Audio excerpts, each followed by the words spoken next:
Welcome to Toffee Blues, your choice for all things Everton. I'm Gerry. Joining me is Terry. Yes, we are a duo today. We are back back in the saddle. Gerry and Terry, our old act, bringing the band together again. Extra time Wolves. Everton get the win, 3-2 at Goodison. Clearly the sirens just threw Wolves big time because they gave us a gift early on. And it was wonderful. The ball bounces to Richarlison, and he places it, gets that bizarre bounce, and it ends up going in. Typically, gifts like that, we put it right at a player, right? Isn't that what we normally do? Didn't happen this time. But I got to tell you, their goals were not good moments for us. They weren't spectacular moments from Wolves. It was big part of it was just us looking sort of Keystone Cops-ish, not clearing the ball out on a corner on one of them. And Luka Digne not looking himself, getting beat to the line by Adama Traore, who for the first time ever actually had an end product.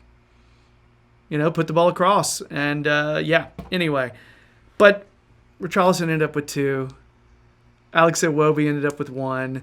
Our starters, our new starting lineup, I think it looked like it was on fire. It was nice. Terry, can you give us some opening thoughts, telling me how you're feeling about this one, and then we'll go a little more specific. I mean, yeah, it was what we wanted, wasn't it? It was change. The first few games have been a bit drab, a little bit, laboured. Players, some of them didn't look fit, but this one was a proper game, wasn't it? We had goals, we had, fighting the referee, we had, the crowds up, we had all the things that we like about a win at Goodison. They were all in this match. So I came away, pleased. Credit to Wolves, though. I mean, this is exactly what we thought was going to happen. They had to rotate their players because they were in the Europa League. We were all saying, "Oh, how will they cope with that?" And it wasn't. They had to bring in a couple of players. A lot of changes for them. A lot of changes. Yeah, exactly. And they still made a go of it. They were still, like a tough team to play against with not their usual team. So credit to them. They were a tough test, but I think on the strength of the game, correct results. They were in it throughout, but they were not. They were not the best team. Like we did deserve to win, but there was by no means a comfortable victory. And I think I thought you were allowed to take exceptions. You were a little bit generous to Richarlison there, saying he placed it in. I feel like he just smashed it. He smashed it, but it hit the floor, and the pace of the ball with the bounce took the 2 players on the line out of it. It was really fortunate. I've been curious about players with score like that, because you actually see players do that, and I've been wondering this whole time, did he smash the ball against the ground on purpose, or was that purely just straight up luck? I'd like to think he did it on purpose, but I think it was such an unexpected, chance, considering that, Wolves were in possession and surrendered it quite cheaply, that he's just, hit the ball with pace, at the last second, and, he's got the rub of the green, and it's bounced over the 2 players. I think if he places that, it doesn't go in, because if he places it, they get to it, but the sheer pace of the ball takes it in. So, a little bit of luck, but, whatever. I'm saying straight up skill from Richarlison. Just saying. I'm gonna get my guys back. I'm not gonna undercut his talent, Terry. That's not what I'm here to do. Good pressing from Moise Keane as well with his assist. If you're not there, you don't get it. If he's not pressing, then he's nowhere near the ball when they make that mistake. And fair play to him. I'm still a little iffy on his pressing though. Overall, it still seems like he's not quite match fit to be able to press like that often. And I mean, obviously we have triggers. We have pressing triggers. The ball goes certain places, we press then. He still looks like he's jogging when he perhaps should be pressing a little harder. But that's what I wanted to talk about first. Iwobi and Keane and Richarlison with Sigurdsson in there as well. that group of four kind of spearheading the attack, not really considering the fact that we've got really good work up the flanks on the left and the right. And Delphin Gomez, we'll get into them later. But Iwobi for me has been a very positive injection. Keane seemed like he was occupying defenders, allowing, freeing up some more room for some other players. Iwobi, just the fact that he gets such penetration, and it's not just with his skill on the ball, it's the passing. So for me, I'm just, I got to give massive credit to that kid. He looks good. He looks like a huge addition to our squad. What were you thinking about that particular attack? And do you feel like that is our strongest attack? I think it's a little early to go that far. I think Bernard has built up a lot of credit over. I was going to get to him season. In a little bit. Yeah. Yeah.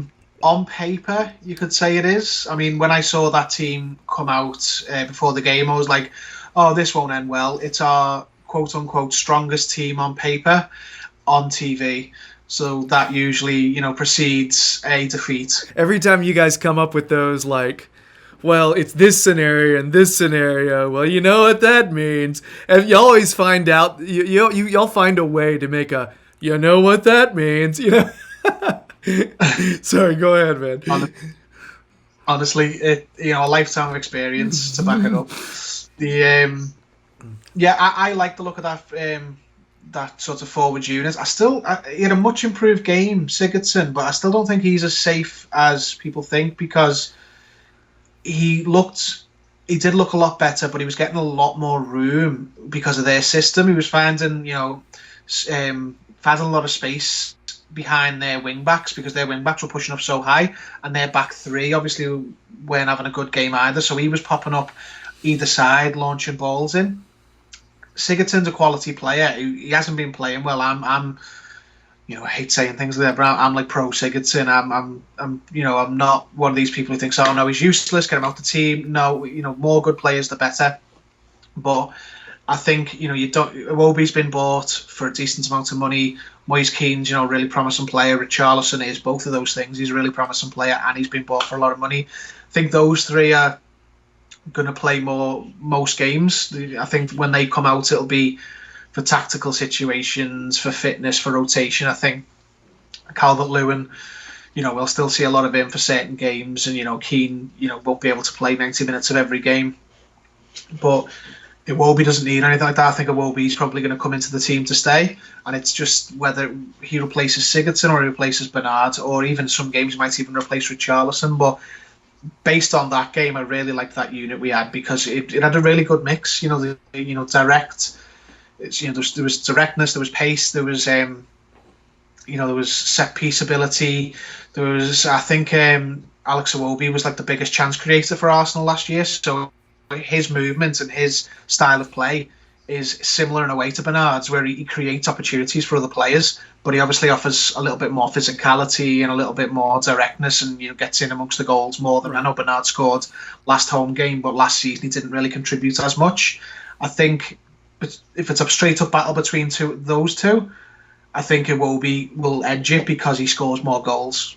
It's very early, very early days. You don't want to go too large on Iwobi, but he will score more goals than Bernard. Even if he doesn't score tons of goals, because he didn't at Arsenal, I'm sure he'll get more than Bernard, because Bernard seems to be the assist before the assister, that kind of thing, like integral to the team that he's in, but doesn't always get the plaudits, doesn't always get his name on the sheet, just because of the type of player he is. But I'm all for having too many good players. That substitution that we brought on of Bernard and Calvert-Lewin, I think that could be a substitution we see quite a lot going forward. Like last season when we kept bringing on Lookman and Tosin together, I think we could end up seeing that as like a regular, the first substitutes, like the 70th minute substitutes when we're chasing the game kind of thing, or trying to break a team down. I think we could see that going forward. Yeah, I was concerned about that lineup at first, only because of Delphin Gomez starting in the middle together. Give me a second, I'll get to that in a minute. I promise I have a point, because those technically are two of our strongest center mids. You know what I mean? So I will explain that. But Bernard looked really good when he came in. I thought that double substitution gave us a kick up the backside and gave us new life because the game had started to get a little flat. And those guys coming in, it was solid. It was really solid. It was a good moment. And because I was looking at our bench for subs and I was thinking, it doesn't feel like the same lift that Iwobi coming off the bench or Moise Kean coming off the bench. Those players, it didn't feel like it was going to be an injection of energy, but it was, and I was very relieved. And I'm not going to worry about those guys anymore. But it's good to be able to look at your subs bench and think, okay, if they come on at the 65th minute, it's going to give us new life if we need something. Because I felt like when they came in at first, I was a little disappointed. Like, oh hell, Iwobi and Keane are going out. You know what I mean? It's a sinking feeling when you feel like two legitimate goal scorers are going out, and you need a goal. That's but they just proved that feeling in my gut wrong, which is awesome. I'm always down for that. So yeah, agreed with you. It was nice. It was nice to see those guys. I do see that particular pairing coming on late in games this season could do us some serious good, do some damage. Delphin Gomez. By the way, I want to really quickly give respect to Thomas. We did our match preview, and Thomas got every starter right except for one, I think. We both thought Schneiderlin was starting. We both thought Schneiderlin would start because he sits a little deeper, and neither Delph nor Gomez are really known for sitting too deep, but they performed well together. Now, I'll be really curious moving forward if we play another really attacking-minded squad, one that, hasn't lost much, if we're going to deploy somebody more defensive or if we're just going to go for the throat every time with that pairing. Really interesting to see. What do you think about that, Terry? Because I feel like we're going to talk about Delph a little bit more later in a different segment, but just kind of give me some early thoughts on that. I think given the JP Kabaman injury, I think what we're going to do is rather than step straight into whatever Silva was planning going forward for this season, I think we're going to sort of stick to what we know and go for a copy of last season's system, but just Delph in for Idrissa Gueye. Now, they're not the same type of player, but Delph's versatile. Delph can play that position for us for a while. He's not going to be as good as Idrissa Gueye, but he's probably going to be the closest thing we've got that can do that. Like Schneiderlin's like an unorthodox number 6, but Schneiderlin last season, when we had a run of having Gomez and Idrissa Gueye as centre midfielders, when we wanted to see a game out or defend more, you'd see Sigurdsson come off, or one of the attacking players, and Schneiderlin would come in and sit as a number 6 with the other two ahead of him. And I think just like we'd have Bernard and Calvert-Lewin as a regular attacking sub, I think Schneiderlin now is probably going to take his place on the bench, and he's going to turn into that sub again, where if we need to get a little bit more control of the game, he'll come on. I think fitness permitting, we're going to see this midfield set up from now on, because Delph has got that in his locker. He's got the energy, he's got the experience, he's got the sort of football intelligence to play that sort of all-action combative role. He's not as good a tackler as Idrissa Gueye, and there are going to be times where we're going to be a little bit exposed in centre mid because they're not as solid as having a Schneiderlin in there or a JP Kabaman or a proper number 6. But I think that makeup of the midfield as a whole, as a 5, is very familiar to the whole team, and it's not something they're going to struggle with. And I think it will be a sort of holding pattern for until JP Kabaman comes back in, and when he is fully fit, that's when I think you'll see Delph move into a different position, and we'll see a different makeup in midfield. But right now, if they don't get injured, I can see those two starting in midfield. I think they did a great job, complemented each other well. Obviously, still need to get a bit of understanding there, but I can see that working for the foreseeable. Yeah, I could see us doing that against the majority of squads in the Premier League, but I guess it's when you're playing against even more potent offenses, a more potent attack, I'll be really curious if we're gonna rise to meet him or if we're gonna play cautious. Having those two there, I don't know, because Delph doesn't have the speed and quickness of Idrissa Gueye. He just doesn't. He doesn't. He's even older than Idrissa Gueye, not by much, but by a little. But he's a better passer, and I think he's got a better football acumen in terms of just his IQ. He's a very clever player. I think the past two matches, watching him play, especially Sunday, I thought he looked very good, very intelligent, just very smart on the ball. He's not giving the ball away cheaply for silly reasons. He takes care of it back there, and he did get deep sometimes. He did. There was a long period in the second half where he sort of disappeared and Andre Gomez took over. It was almost like he just passed the baton. It's like, here, man, you go for a little while. And but later on, you saw him kick in again. He's an interesting player. I think a lot of people would say he was our man of the match. I don't think everybody would, but I think a lot of people would. Hard not to give it to Richarlison, though, for getting 2 goals. But Luca Digne didn't have his best day. Still got an assist, though. A bad day for Luca Digne, and he's still producing, which is interesting. Yeah. I mean, they clearly set up to target Luca Digne, not as a weak defender, but I think the fact that they had Adama Traore as a right wing back, the second I saw that lineup for Wolves, I was like, they want Adama Traore to run in behind Luca Digne because he's going to go forward so much. He's going to try and pin him back. Adama Traore had a really good game against Man United where he gave Luke Shaw a run around. It seems to be a tactic they've got now where how to get the best out of Adama Traore, of just to physically bully his opposite number. And frankly, I don't care. You could be Maldini. You're not. If Adama Traore has a foot race with you. That's it. You're not gonna. He's an absolute tank. He's like, when the juggernaut gets going, Luca Digne got caught out. He really fast, really strong runner of a winger went against him and got away from him, and it ended up with a goal in the Everton net. But it's just something to learn. It's just learning curve. He still managed to get involved in the goal. He's what's that, one bad game of the 45 he's played. That kind of thing. But it was clever by Wolves. Adama Traore is not a top player. He's not a particularly skillful player, but he is physically a handful. He's really big to kind of. I mean, if he gets you, his shoulder. If you're behind that, good luck recovering. You know what I mean? If he gets that half step on you, that's why Luca Digne just started grabbing him, and I was like, yeah, do it, grab him. Every time he just started almost bear hugging him, and you know what? It cut down on his effective nature, frankly. So he didn't do as much second half. Yeah, because Luca Digne started getting more physical.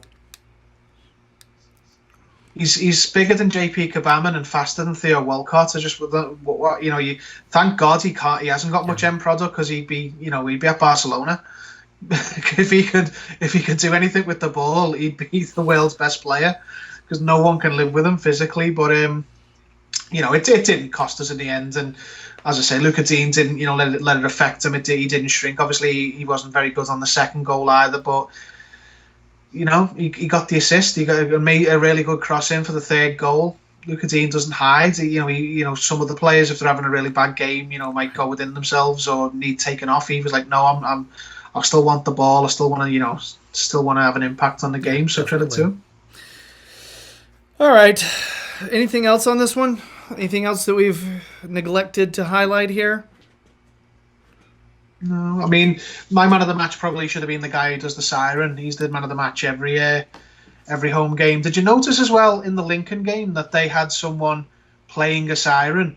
The Lincoln fans, someone in their crowd was playing like a handheld, sort of weird siren type noise. It was I don't know whether it was like a blowhorn or something, but it sounded like a different toned siren. I was like, we're the one team you don't want to be playing a siren against, mate. Still undefeated under the siren. Even now we're taking it away from home. Apparently, if it was our fans, but if it was theirs, it was the wrong move. It was like giving Popeye spinach. I did have a moment second half when they scored where I looked over at Bennett and I was like, man, this is one of those we need to win. We need to win this one. I said, I realize it's early in the season. I don't care. This is the kind of thing that can set the tone for the whole rest of your season. Are you the club? Are you the team that people score late on and end up stealing a couple points from you? Or are you the one that does it the other way around? You know? And frankly, I've gotten sick of being on the other end of that. And I love the fact that Silva and these players are taking that feeling away from me, which is fantastic. You know, that's, yeah. Because you get to the point where you start expecting doom. And I love being able to go back to my normal idealistic self. All right. Well, that's I reckon that's been our Wolves extra time. Yeah, 3 points gained. Yeah, sitting in tied for 5th is what I'll say. And we still going to go up. Yeah. So if you're digging the videos, please subscribe to the Toffee Blues YouTube channel. We sincerely appreciate it. If you want more Terry, all right, Liverpool Echo fan jury, they print whatever he writes. It's awesome. All right, he just goes off and they put it in a column with other fans. It's pretty great. So check that out. He'll be posting on Twitter whenever that happens. And again, I continue. I haven't heard a lot of stories from Terry about people giving him hugs on the street. So I want that to happen. Let's do this. All right. Look at him. He's got this nice button-up shirt happening right now. Just saying. It's a huggable dude. Let's do it. All right. And yeah, so that's it. We're going to rock on to talk a little Fabian Delphin a little bit, so you can come on back for that in a bit. All right. Bye.